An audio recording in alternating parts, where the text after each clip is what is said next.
तो हमारी बारी आई थी, तुम्हारी बारी आई, और पुलिस वाले याद रखिएगा आपकी भी बारी आएगी।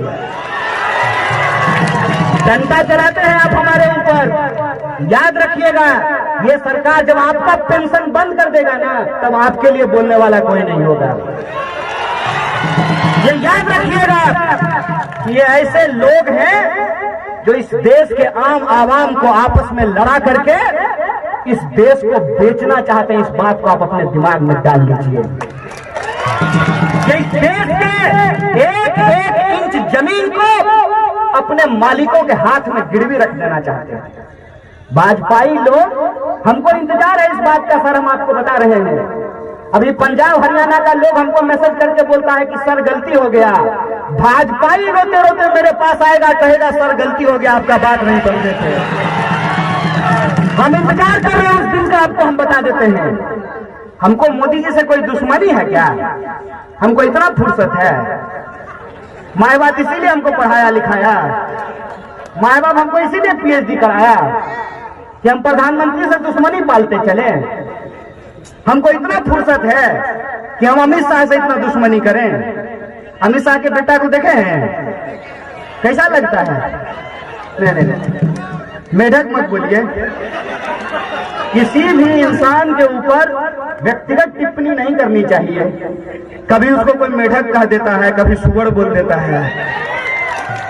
एक बात हमको बताइए, अरे हमारे पिताजी गृह मंत्री थोड़ी हैं कि हम बीसीसीआई का सेक्रेटरी बन जाएंगे।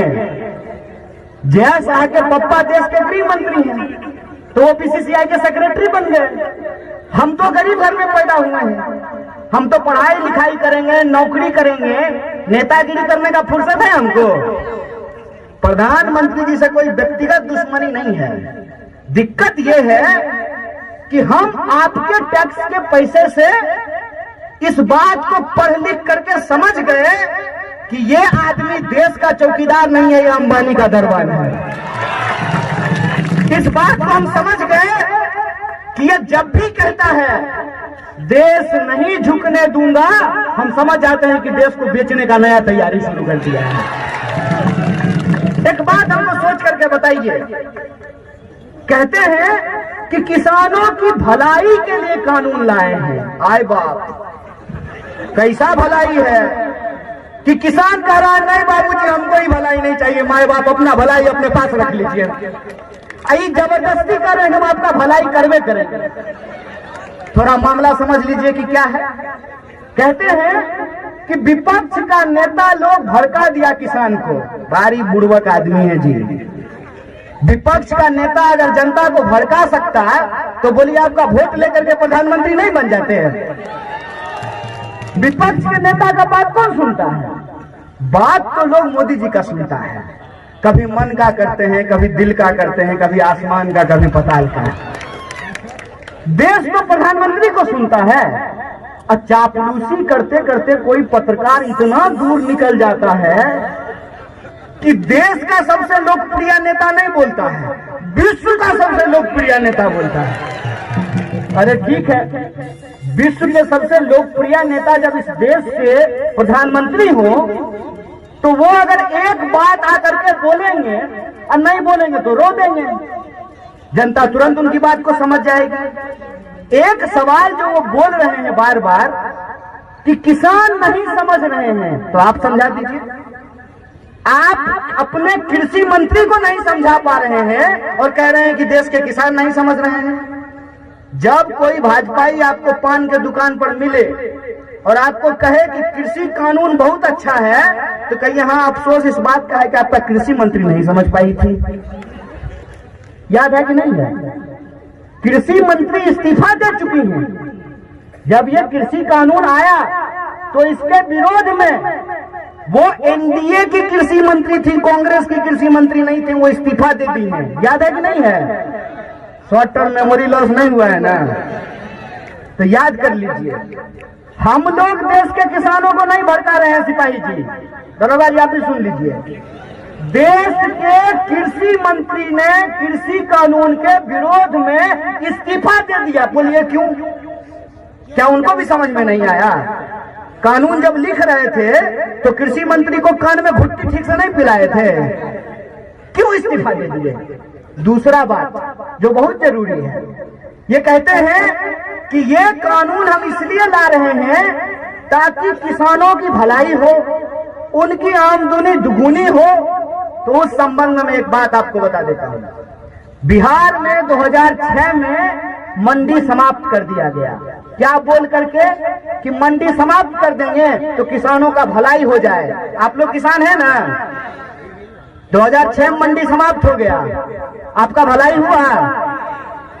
इसका मतलब यह जो सरकार कह रही है कि मंडी समाप्त कर देने से किसानों की भलाई हो जाएगी, तो आपको लगता है कि भलाई होगी? तो फिर कानून लाया क्यों गया है, ये तो समझना पड़ेगा ना। आखिर आनन फानन में ये 3 कृषि कानून इस देश में क्यों लाए गए हैं, इसका कुछ कारण हम लोगों को समझना पड़ेगा।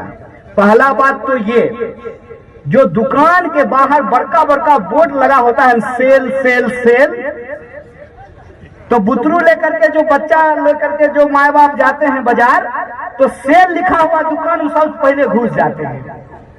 तो वहां देखिएगा लिखा रहेगा 50% free, up to 50%। Up to 50% का मतलब क्या होता है? 50% तक।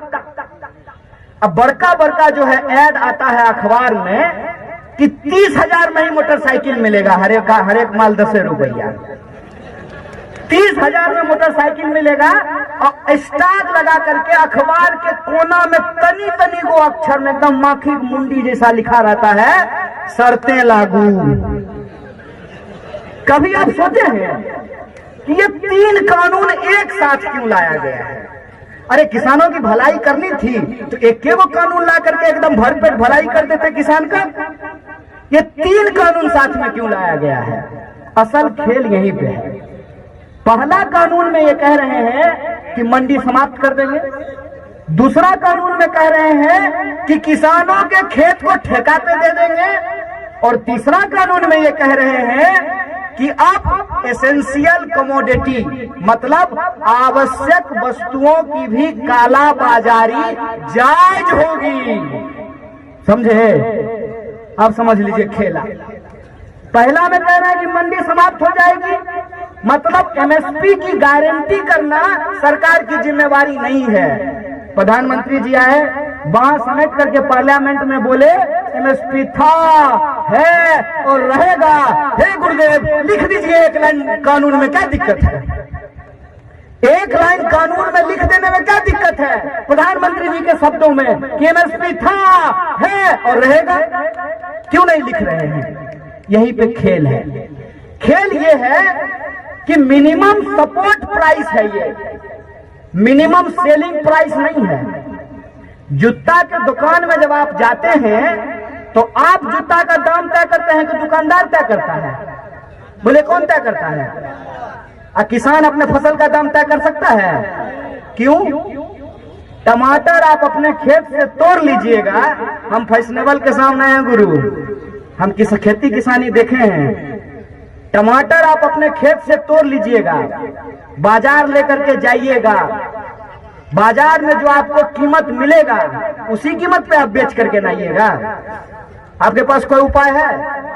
टमाटर को कितना दिन आप घर में रख सकते हैं? टमाटर जो है काला धन तो नहीं है कि उसको गद्दा के नीचे रख देंगे 4-5 साल के लिए, नहीं रख सकते हैं ना। तो टमाटर का दाम हम नहीं तय करेंगे। टमाटर का दाम कौन तय करेगा? खरीदने वाला तय करेगा। इसीलिए सरकार ने यह कानून बनाया था, जिसके बारे में पूर्व कृषि मंत्री आपको बता रहे थे कि मिनिमम सपोर्ट प्राइस तय किया गया कि जिसको खरीदना है खरीदे, कोई दिक्कत नहीं है, लेकिन मिनिमम सपोर्ट प्राइस से कम पे खरीद नहीं होगी। इसका क्या मतलब होता है? इसका यह मतलब होता है कि बीएसएनएल अगर रहेगा ना तो जियो जबरदस्ती धनाधन नहीं कर पाएगा। ये समझ लीजिए। अगर सरकारी स्कूल रहेगा तो जबरदस्ती प्राइवेट स्कूल आपके कॉलर को पकड़ करके आपके बेटा से टाई का दाम नहीं वसूल पाएगा। अगर सरकारी रेलवे रहेगा तो जबरदस्ती बस वाला आपके साथ रंगबाजी नहीं कर पाएगा।